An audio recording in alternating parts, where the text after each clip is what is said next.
Assalamualaikum warahmatullahi wabarakatuh. Alhamdulillahirrabbilalamin. Wassalatu wassalamu ala asrafil mursalin Sayyidina Muhammadin wa ala alihi washabihi ajma'in.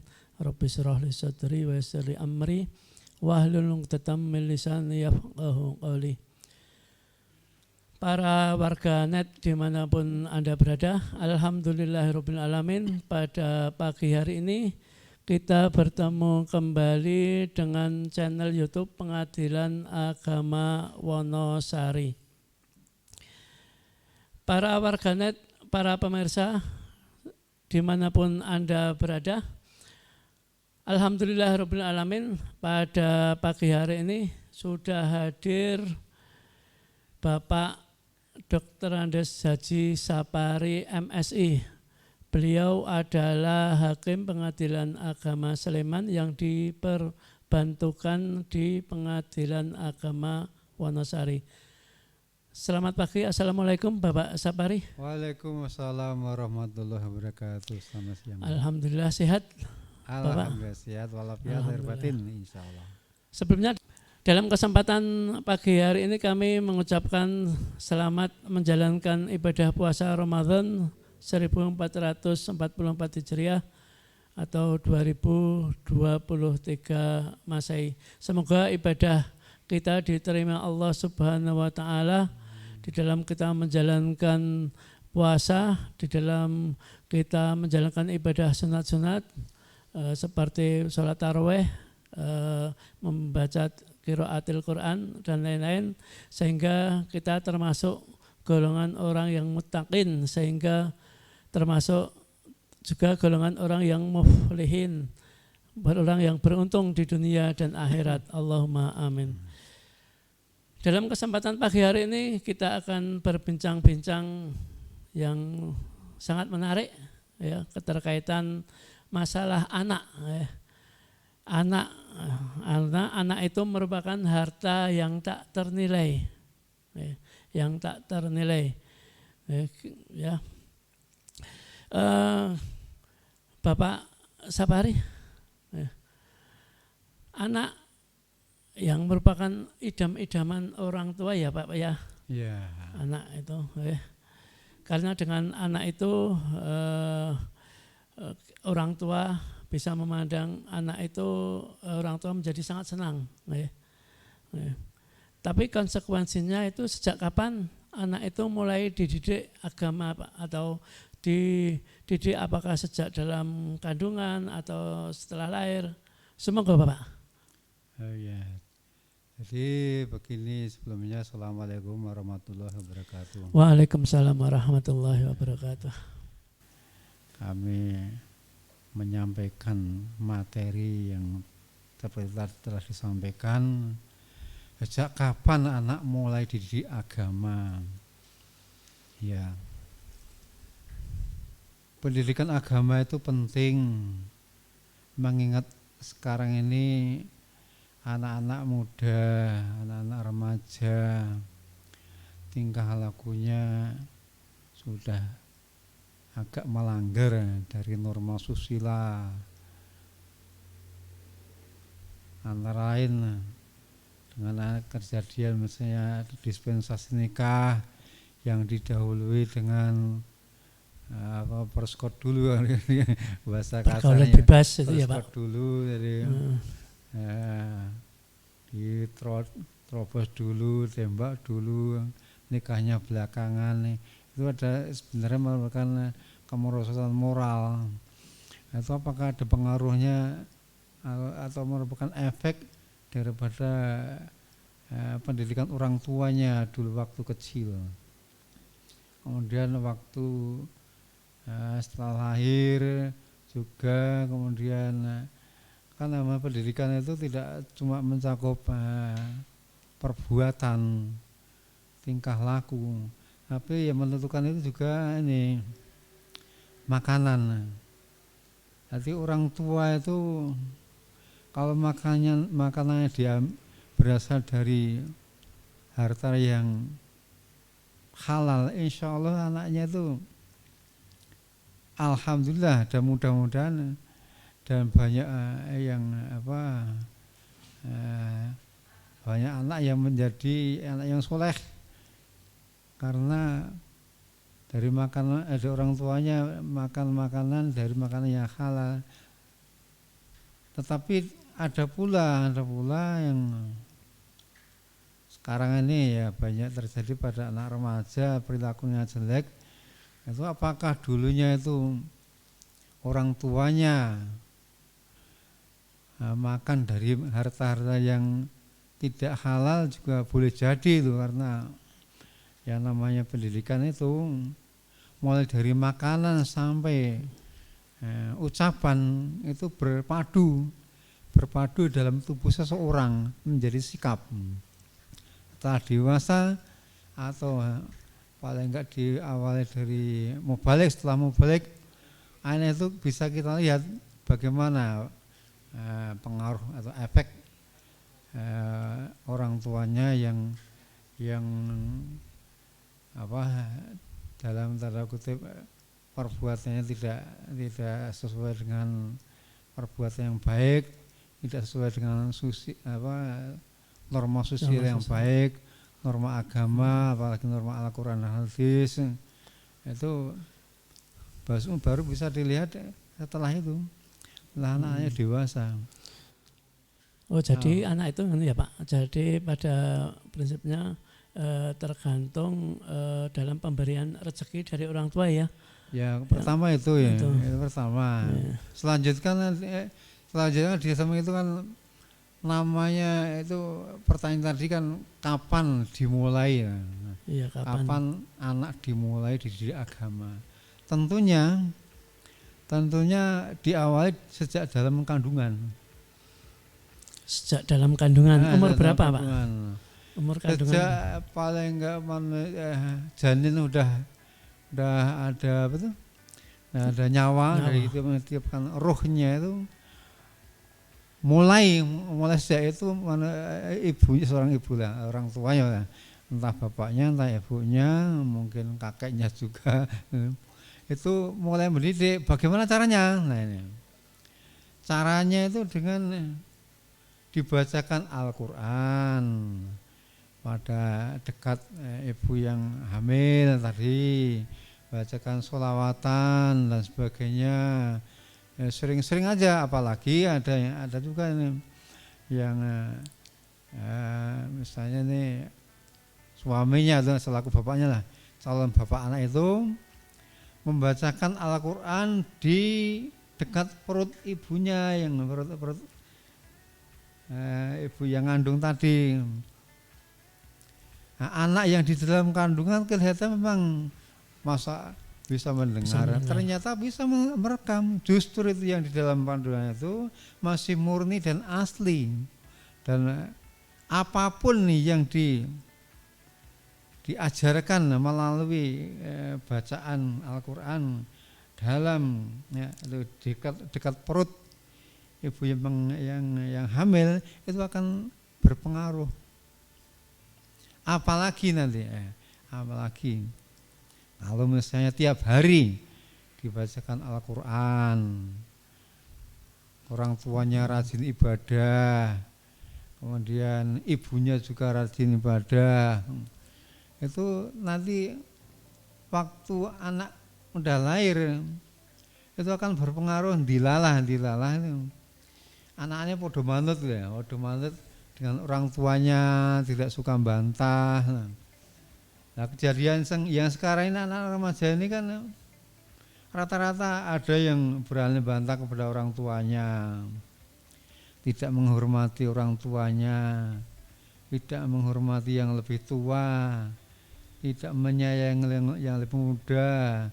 Bahkan ada yang anak remaja bunuh neneknya, bunuh kakeknya, barangkali karena pengaruh dulu itu waktu dalam kandungan. Boleh juga waktu dalam kandungan itu, selama dalam kandungan atau dalam di bahasa Jawa itu waktu sebelum mitoni atau ada tingkeban mitoni dan sebagainya itu. Malah di tangga kue jatilan misalnya. tanggapke jadilan, dangdutan dan sebagainya, karaoke itu kemungkinan nanti setelah lahir anak itu ya sesuai waktu dididik. Itu kan mendidik anak dalam kandungan itu munculnya waktu lahir itu, setelah dewasa apalagi. Tetapi kalau bapaknya atau ibunya rajin membacakan Al-Quran di dekat perut ibunya, dilalah nanti setelah lahir itu, kalau anak dididik ngaji untuk membaca Al-Quran, gampang aja menerima, mudah dan cepat paham, dipahami agama gini, disuruh mengucapkan ini oke, mudah melafalkan, itu barangkali. Ya saya sendiri pengalaman diri saya sendiri. Tergantung orang tuanya ya dalam pendidikannya sejak di dalam kandungan. Kalau di zaman dulu itu pernah setelah lahir itu ada yang tetangganya itu datang itu istilahnya ngewangi lek-lekan itu kadang dengan main remi, tapi enggak judi, itu cuma main-main, atau setelah itu diakhiri dengan kadang dengan pembacaan salawat al-barjanji. Dan itu gimana Pak kalau zaman dulu? Itu ceritanya bagaimana?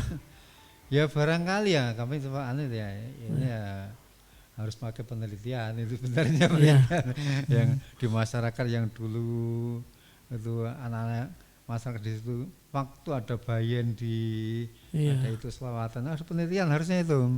Tapi karena yang enggak melakukan ya hanya menduga-duga aja ini. Barangkali juga pengaruh nanti setelah dewasa anaknya lahir dewasa jadilah oke, sholawatan juga oke.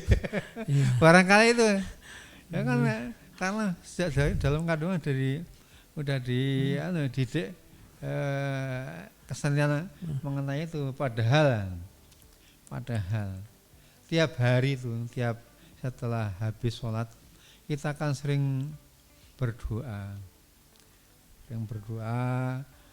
Robbana hablana min azwajina wa dzurriyyatina qurrata ayun waj'alna lil muttaqina imama. Artinya kan orang itu mohon kepada Allah, Tuhan, Allah sembahan kita, Rob kita, minta apa? Dianugerahi penyejuk mata yang lahir dari istri.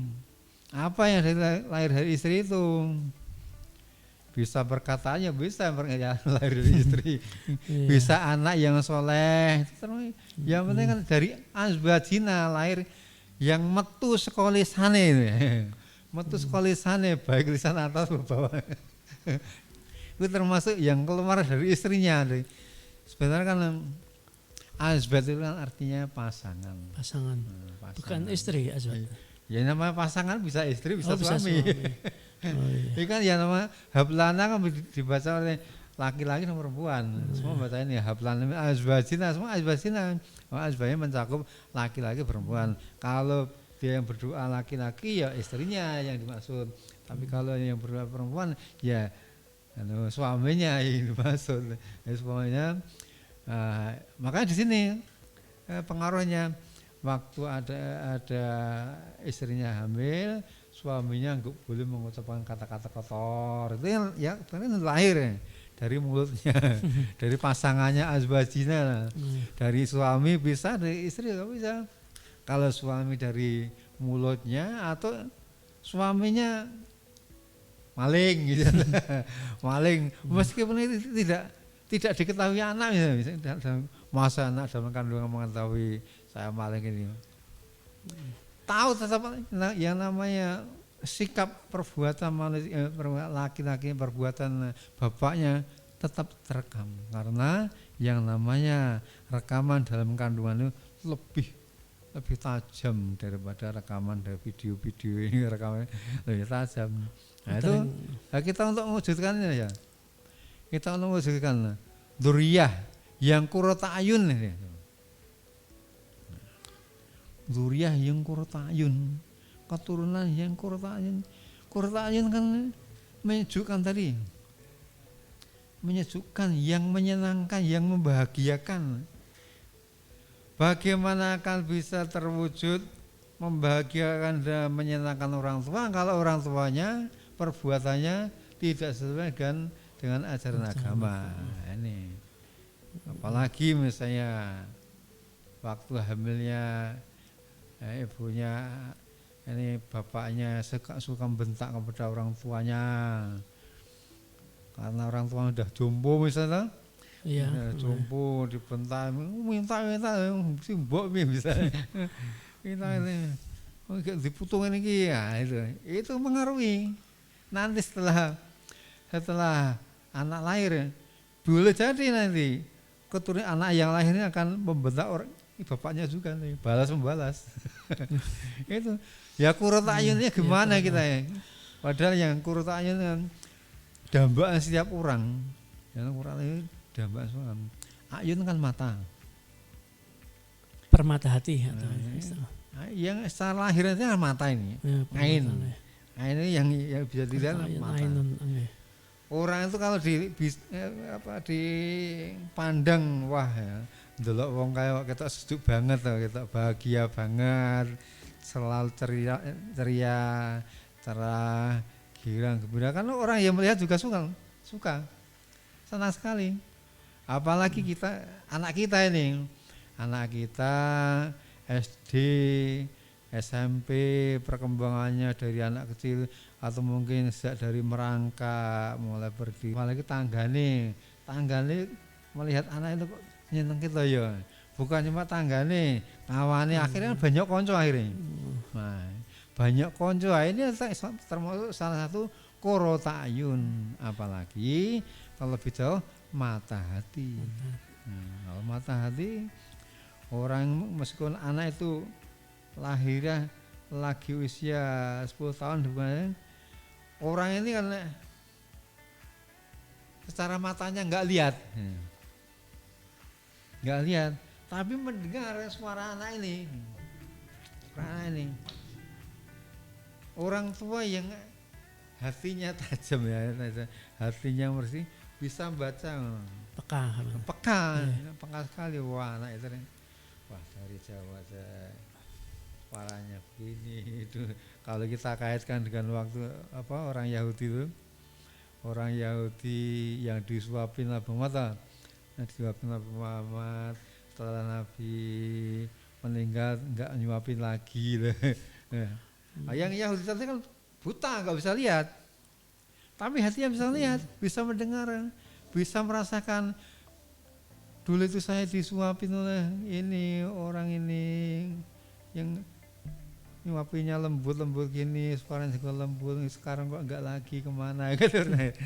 Kan berarti hati itu tajam, bisa menebak, bisa peka terhadap gerakan orang meskipun dia tidak melihat. Nah ini, jadi intinya aja ini waktunya terbatas. Kira-kira hampir habis. Kaitan anak itu Pak, kaitan anak itu memang anak itu merupakan harapan orang tua, juga amanah. Kalau juga bahkan merupakan bagian dari tujuan perkawinan supaya menjadi anak yang soleh-solehah itu. Kalau kita kaitkan dengan perkara kita, apakah Bapak selaku hakim pernah nggak menangani kasus perceraian itu gara-gara anak? Pernah belum? Ada, pernah. Jadi mungkin kalau di sini belum. Ya. Di sebelum di Wonosari ada tuh. Jadi anaknya itu ndugal terhadap bapak keduanya. Oh, bapak sambung bapak tirinya. Ya. Atau terhadap mbahnya itu kurang ajar. Bersikap tidak sopan. Bicaranya keras. Kadang harusnya kalau kalau anak itu berjalan di depan bapaknya yang baru atau bukan bapaknya, bapak aslinya, bapak aslinya belum cerai misalnya, cerai. Kok bocah iki biasane orang ini kok ngene ngopo to iki? Tingkahnya kok beda karo mbiyen. Ki mau niki ora tau cengkiling karo adikku karo bapakne cilik wis dicengkilingi, dikeplaki, malah nggawa peso kadang-kadang. Piye ngene iki lho. Wis tak ora tak kandhani ngene malah mbokne sing ora trima. Malah mbokne sing ora trima. Terus aku kon piye ngene. Malah ana sing ada yang bilang malah wes ngono wae daripada bapakmu ora nuruti karepmu wis cerai wae. Itu jadi gara-gara anak. Gara-gara anak juga pengaruh itu pengaruh. Pengaruh ada yang anaknya ternyata kok malah judi dan sebagainya. Wah banyak pokoknya sebelum di Wonosari nih. Ya banyak lah, enggak kamunya kan. Kode etik. Kemudian Bapak, apakah pergaulan dengan teman-temannya itu berpengaruh terhadap sikap anak Pak? Lah tadi sebenarnya udah tak senggol sedikit-dikit ya. Iya. Dikit-dikit bahwa pergaulan anak itu ya anaknya misalnya bergaul dengan sebayanya yang sukanya main judi, sukanya bermain jadilan, sukanya bermain yang tidak sesuai dengan norma agama. Itu kan mesti mengaruhi. Kan kita mengenal ini namanya tempat pendidikan berapa? 4 atau 5 tuh.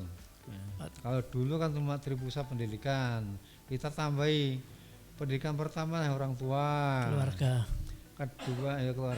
kedua sekolahan, ketiga masyarakat, keempat masjid, tempat ibadah. Yang kelima ini yang paling parah ini pergaulan. Jadi ada pepatah orang itu, kalau pengen mengetahui tingkah laku anak itu yang sekarang baik apa tidak, lihatlah dia bergaul dengan siapa. Kalau dia bergaul dengan anak-anak sebaya yang bagus, yang berkelakuan bagus, suka ke masjid, suka sholat dan sebagainya, dilalah nih anak akan terpengaruh, seneng sholat, seneng ngaji. Ya aku malu koncoku ae ngaji nang kono ikut juga. Tapi kalau anaknya di luar itu sebaliknya malah ngikutin hal yang tidak sesuai dengan norma agama, ya namanya bocah. Durung iso mbedake piye apik pola. Sing penting melu, akhirnya membentuk karakter bocah itu. Membentuk karakter anak sehingga anak itu termasuki perilaku koncone. Ada pengaruhnya. Jadi pengaruh itu. Apalagi nih ya. Media sosial. Media sosial. Sekarang orang tua itu cenderung membelikan HP yang ada internet ini. Yang penting menang loh. Ya, karena sudah zaman sekarang ya Pak, anak kalau nggak bawa HP ya gimana? Nah itulah. Sekarang orang tua ditantang gimana ya. Nah, kalau anak udah dikasih itu kita bagaimana? Ibaratnya kita memberikan senjata loh, senjata. Senjata itu bisa kita gunakan ke positif, bisa kita gunakan ke negatif. Nah, kalau senjata kita gunakan ke negatif, kita dosa. Dapat dosanya, dapat lampias dosa. Tapi kalau dimanfaatkan ke yang positif, anaknya dapat manfaat, orang tuanya dapat manfaat. Nah, itu HP, sekarang dikasih HP. Orang tuanya sadar, HP ini sekarang modelnya banyak menu-menu internet ini. Aku kudu batasi anak iki. Jam-jam berapa bocah iki iso buka iki. Ngono iki tak cabut nih. Kayak di pondok kan gitu modelnya. Jadi ada jam-jam tertentu anak itu atau setelah itu boleh buka ini. Setelah itu batas waktu nggak boleh lagi.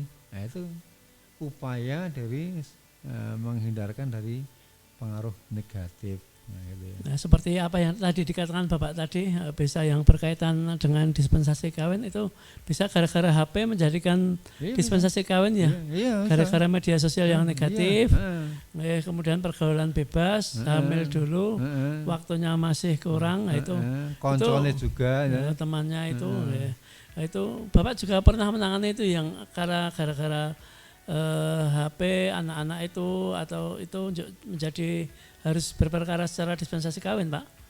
Kalau bukan di sini juga, saat bukan ini. Itu timbul dari pertanyaan seorang hakim. Jadi hakim di persidangan, dulu biyen ya, anakmu biyen. Ya aku kan jawabannya orang tua, aku kan orang sibuk Pak. Orang sibuk, anggere esuk nang sawah. Berangkat bar subuh nang sawah, balik kapan? Balik kan siang, kadang sore. Terus anakmu sing pokok sapa? Mbokmu ora bojomu ora. Lah ibu juga bojoku ya dagangan pasar ya. Lah saiki ya yang aku dhewe merasa salah kan ya. Merasa salah. Salah gimana ya? Ya bocah wis saiki kowe kebacut tak serai HP ngene saiki omahe wis bocah nek ora nyekel HP minder Pak anak sekarang kalau dia apa nih minder akhirnya diojo-ojoki kancane kok buka iki karena kebebasan itu orang tuanya termasuk kena tampias juga itu.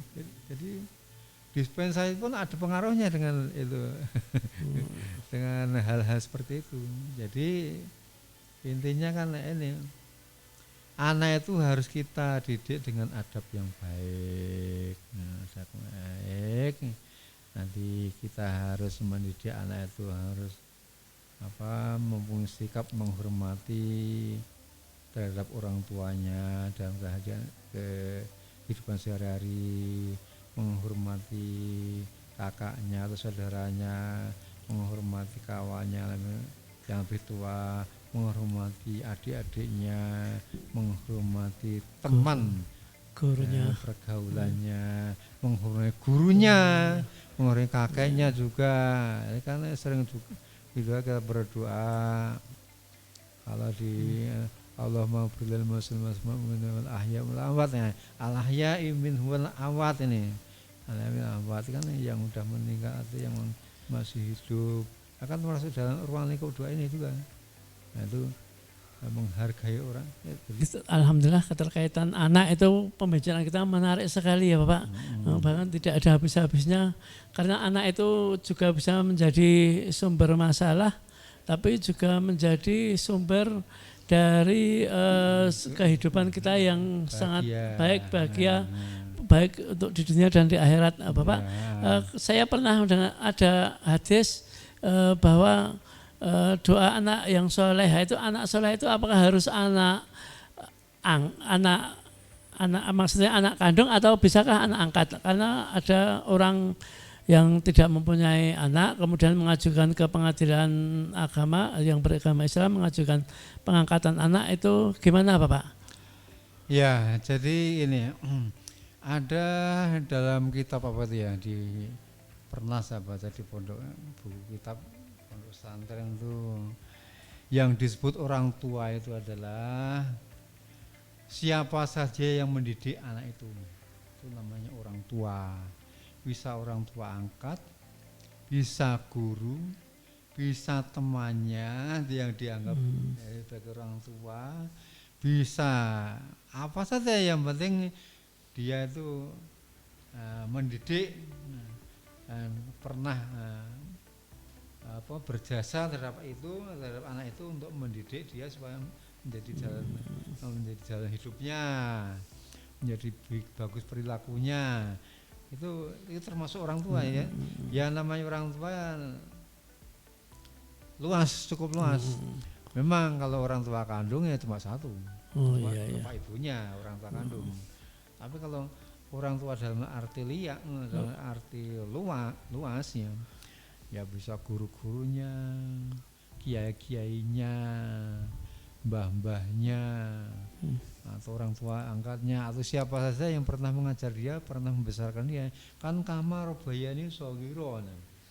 Sohiro ini bisa diartikan dalam arti fisik dan dalam arti perilaku. Jadi pengetahuannya masih kecil itu termasuk sohiro itu.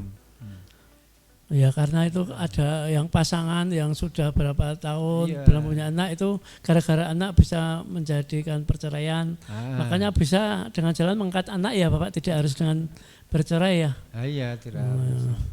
Ya alhamdulillah Bapak, menarik sekali, tapi karena waktu juga yang membatasi kita, sebelumnya mungkin Bapak mau menyatakan statement closing semangga. Silakan. Ya, jadi yang namanya anak yang membahagiakan adalah dambaan kita semua, teman kita semua. Apalagi kita sering membaca doa pada setiap habis sholat, membaca doa Rabbana hablana min azwajina wa dzurriyyatina qurrata a'yun waj'alna lil muttaqina imama. Yang muttaqina imamanya ini untuk menunjukkan halnya kita harus ini mendidik anak harus berlatih pertama yang intinya adalah menghargai jasa orang lain. Itu menghargai itu bisa menghormati, bisa dengan perbuatan yang lain yang intinya itu orang itu yang mengajar atau yang memberi pelajaran itu gembira, itu dalam menghargai, bukan dalam arti menghargai dengan nilai 100, 200, bukan itu. Tapi menghargai bukan dalam bentuk nilai, tapi dalam bentuk perilaku perbuatan. Misalnya santri udah tidak menjadi santrinya di situ lagi, tapi dia sudah menjadi pengusaha sukses. Dia tidak lupa dengan gurunya dulu mengajar dia waktu di pesantren, berterima kasih, udah mendidik, itu juga namanya adab. Nah itu namanya guru atau kiai yang udah berhasil mendidik anak, memasukkan adab ke dalam perilaku anak sehingga menjadi karakter yang menjiwai perbuatan sehari-hari. Itu aja ini. Terima kasih Bapak, waktunya yang dalam kesibukan Bapak telah memberikan waktu dalam acara sharing morning, tapi karena waktunya siang ya sharing. Terima kasih. Akhirnya para warganet yang berbahagia, sampai di sini perjumpaan kita, sampai jumpa untuk acara yang lebih menarik. Saya Khairil Basar mengundurkan diri. Akhirnya kurang lebihnya mohon maaf. Wallahu muwaffiq ila aqwamit thoriq. Wassalamualaikum warahmatullahi wabarakatuh. Waalaikumsalam warahmatullahi wabarakatuh. Terima kasih Bapak.